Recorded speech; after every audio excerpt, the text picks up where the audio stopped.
So we stopped it here, okay? So in the given figure, ODC is similar to OBA, right? तो यहाँ पर ये दिया हुआ है कि ये वाला ट्राइंगल ODC और ये OBA ये दोनों सिमिलर है।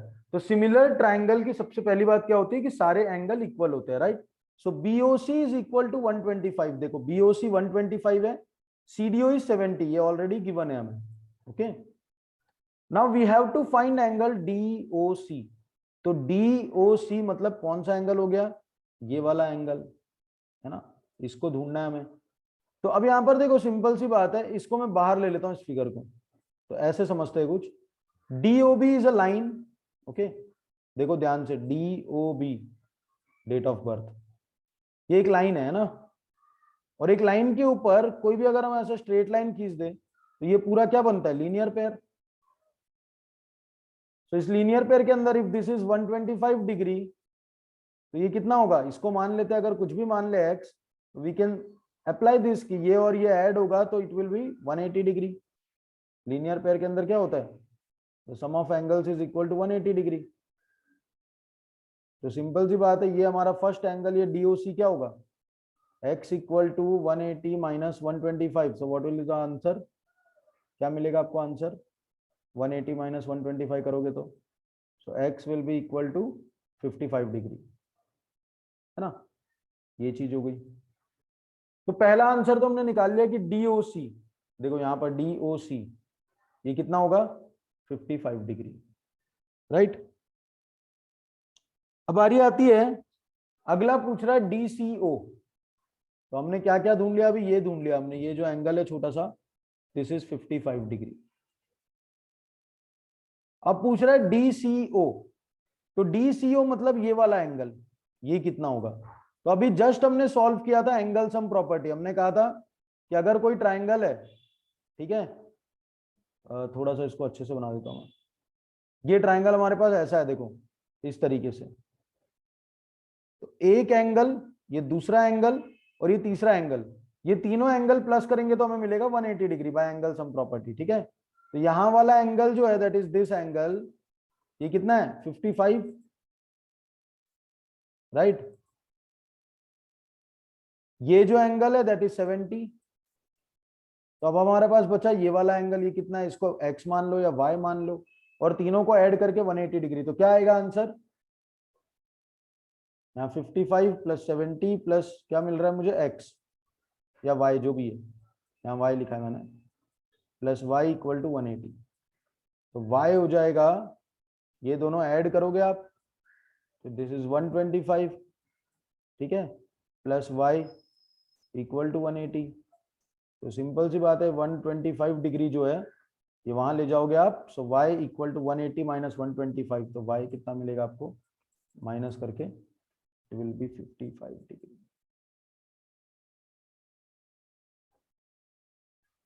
है ना? तो ये हो गया। अब लास्ट एक बचा है, फाइंड एंगल OAB। अब देखो OAB मतलब ये वाला एंगल।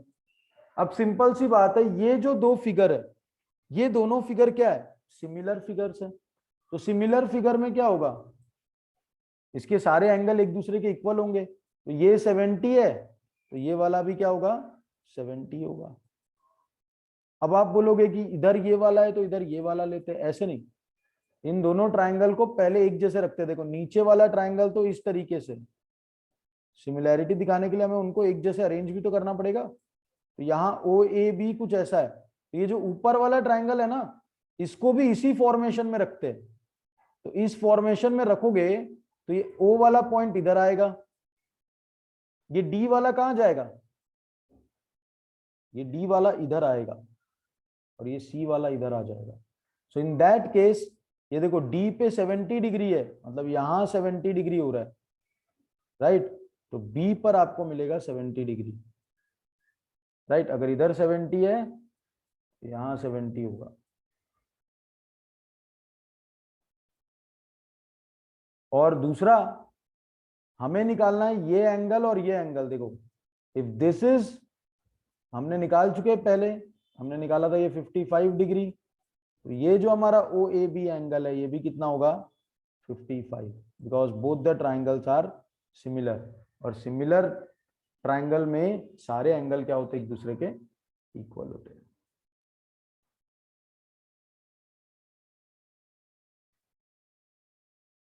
नेक्स्ट एक क्वेश्चन है, सीधा आ जाते हैं 6.4 एक्सरसाइज पे। 6.4 एक्सरसाइज में यहाँ पे एक फर्स्ट क्वेश्चन है, ठीक है। ऑब्जेक्टिव क्वेश्चन जितने पहले मैं डिस्कस कर रहा हूं, तो 6.4 एक्सरसाइज में थियरम क्या कहता है पहले ये देख लेते हैं, फिर सॉल्व करेंगे इसको, ठीक है।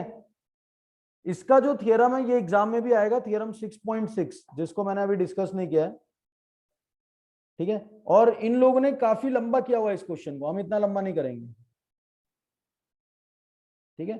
अब इसको थोड़ा सा शॉर्टकट में खत्म करने की कोशिश करेंगे। ये काफी लंबा हो गया, ये क्वेश्चन देखने में टफ लग रहा है यहाँ पर, सो डोंट कंसीडर दिस। यहां पर ऐसा होता है, देखो, अगर दो triangle similar, if suppose that two triangles are similar, so this is triangle ABC and this is triangle PQR, ठीक है। तो अगर दो ट्राइंगल सिमिलर है, this two triangles are similar, दो, इसका एरिया जो होगा, मतलब एरिया ABC अगर मैं करूं, area of ABC upon area of this triangle PQR, इसका अगर रेशियो निकालूं, ठीक है, area ABC upon area PQR, तो क्या होने वाला है, इसका कोई भी एक साइड ले लो, करस्पॉन्डिंग साइड। अगर मैंने मान लो ये साइड लिया यहां पर AB, तो इसका ये साइड आएगा PQ, ठीक है। कोई भी करस्पॉन्डिंग साइड ले लो, उस साइड का रेशियो, दैट इज यहां अगर AB मिल रहा है तो यहां क्या मिला, PQ, तो उस साइड का रेशियो उसके स्क्वायर के इक्वल होता है, ये हमारा थ्योरम कहता है, ठीक है। अब यहां पे नेम चेंज करता हूं मैं आपके सामने, ये P, ये Q और ये R का नेम चेंज करके मैं रख देता हूं DEF। क्यों मैं बता रहा हूं आपको, तो यहां पे सिंपल सी बात है, क्या चेंज होगा, ये PQR जो है उसका कंडीशन ऐसा कुछ चेंज हो जाएगा, DEF, मैंने चेंज कर दिया नेम। और यहां पर अगर मैं यहां से BC की जगह, मतलब AB की जगह पर ये साइड ले लेता हूं मैं BC, तो यहां से कौन सा साइड मिलेगा, EF। तो ये दो साइड रखेंगे हम यहां पर, BC and EF।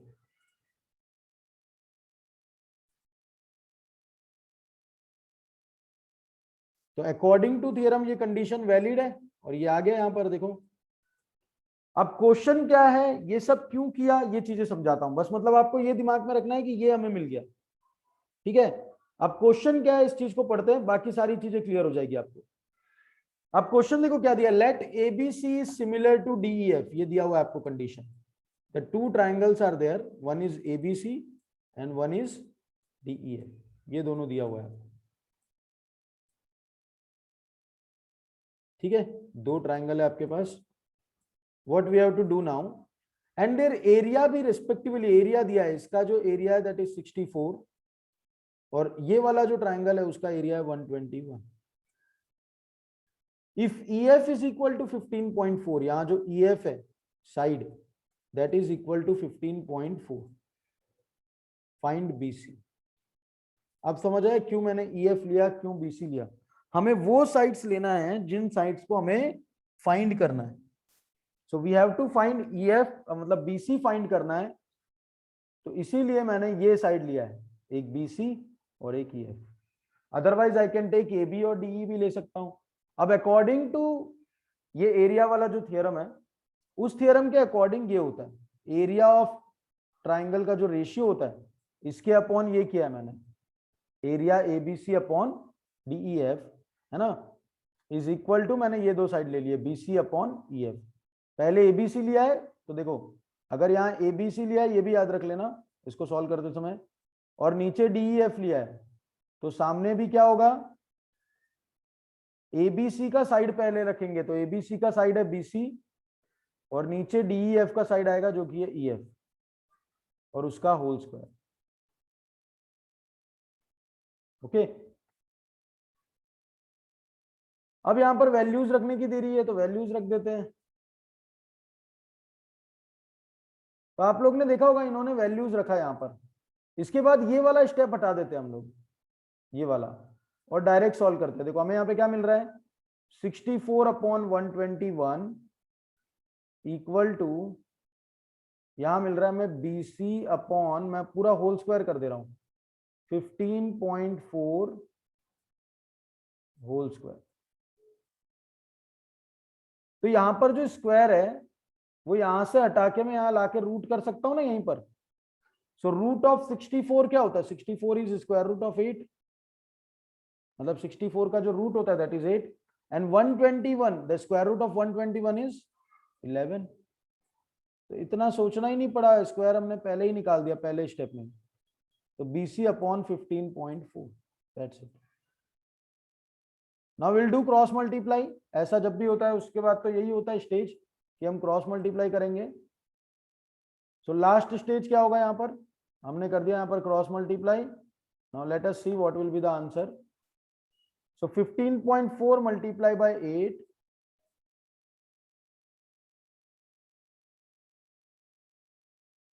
equal to 11 BC। Now 11 is in multiply, इसको हटा के 11 को नीचे ही ले आते हैं। अब 11 से मैंने देखा ये भी कट हो रहा है, 11 1 जा 11, 4 बचा यहाँ पर, तो यहाँ पे पॉइंट वाला नंबर यूज कर रहा हूं, तो पॉइंट 4 4 44, 11 4 जा 44। सो 1.4 मल्टीप्लाई 8, ओके। सो 8 4 जा 32, 2 लिखा, कैरी 3, 8 1 जा 8 और 3 11। So my answer is 11.2 centimetre. देखो यही आंसर आया BC का, राइट। तो सिंपल 2-3 स्टेप का क्वेश्चन है, 1 मार्क से ज्यादा ये भी क्वेश्चन नहीं है। तो 6.4 का नेक्स्ट एक क्वेश्चन देखते हैं, क्वेश्चन नंबर 8।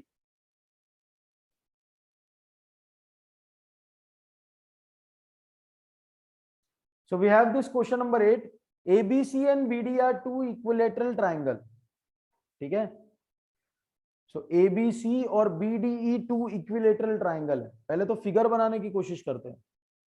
तो देखो ABC और BDE, यहां पर मैंने बनाया ABC, ध्यान देना अंदर ही अंदर फिगर है इसमें, ABC। और दूसरा है देखो BDE, यानी इसी B से जा रहा है यहां पर D और यहां पर E, कुछ ऐसा बनेगा ये फिगर।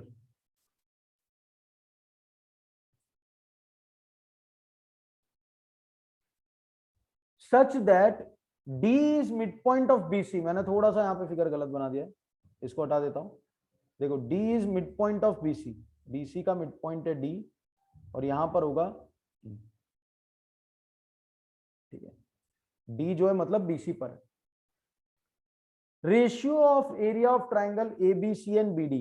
अब देखो ध्यान से देखो, अगर मैं D क्या मिड पॉइंट है BC का, यानी अगर ये पूरा साइड, फॉर एग्जाम्पल अगर मैं ले लेता हूं क्या ले लू मैं, 4 सेंटीमीटर, तो ये BD कितना होगा, मिड पॉइंट है इसलिए 4 का आधा होगा, तो कितना हो जाएगा 2।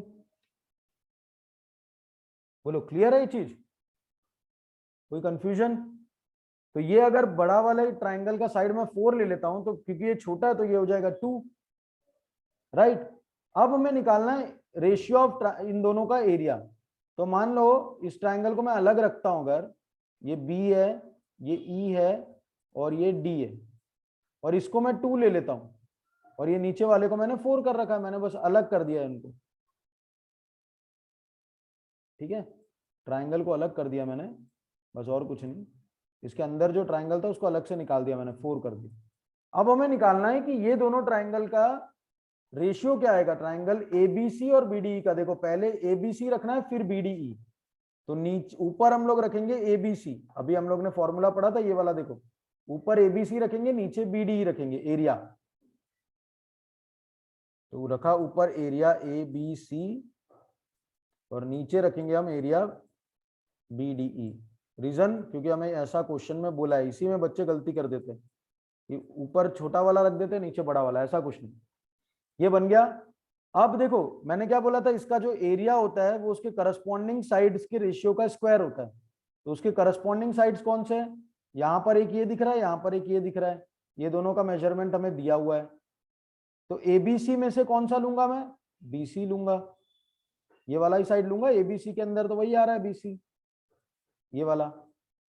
और BDE में से मैं लूंगा BD,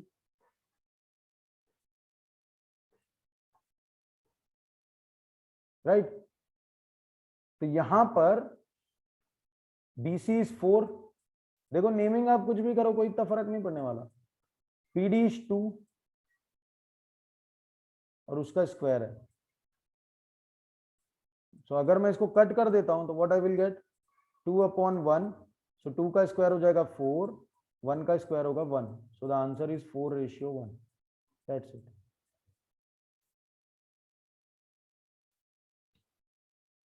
ठीक है, ये चीजें।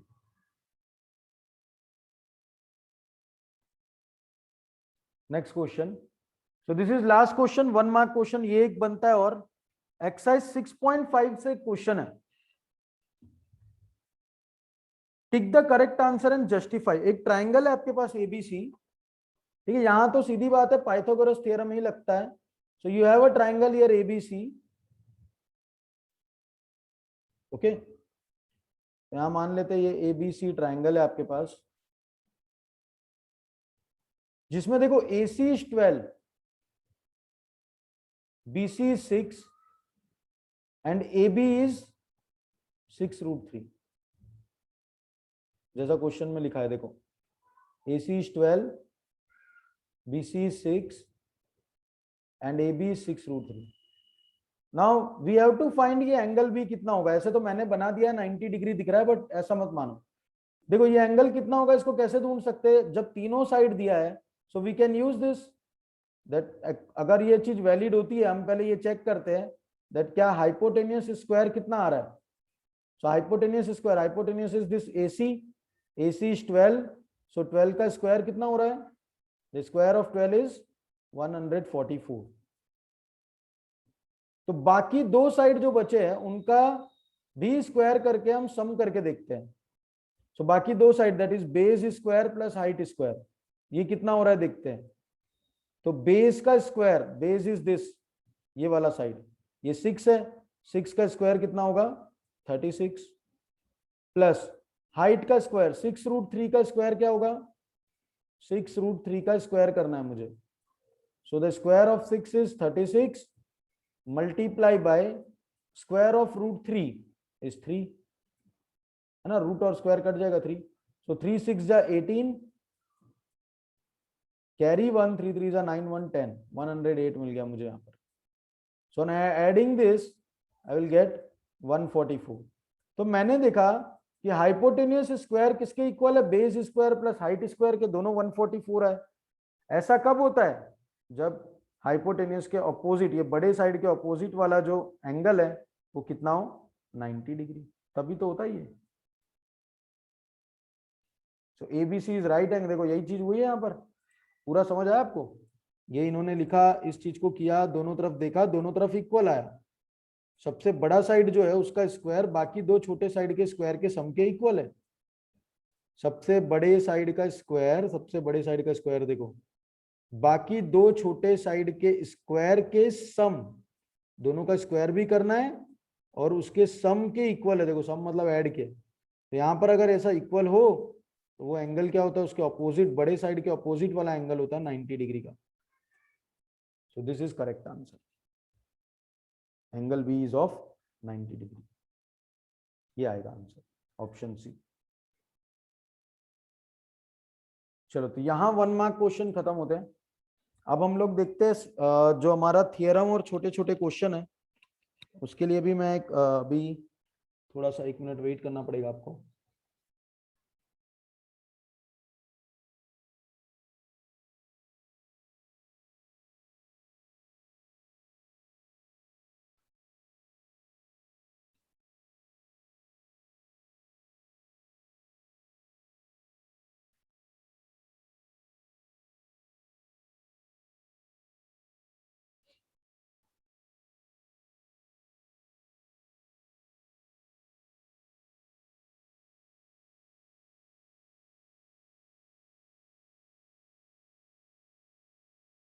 ओके, एक काम करते हैं, 4 mark questions we will take tomorrow, okay.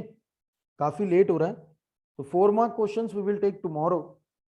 एक सेशन कल हम ले लेंगे, तो उसमें पहले 4 मार्क क्वेश्चन कवर करते हैं। ओके, तो 4 मार्क के क्वेश्चन क्या है, थोड़े 5 क्वेश्चन ही बचे हैं, उन क्वेश्चंस को हम कल ले लेते हैं।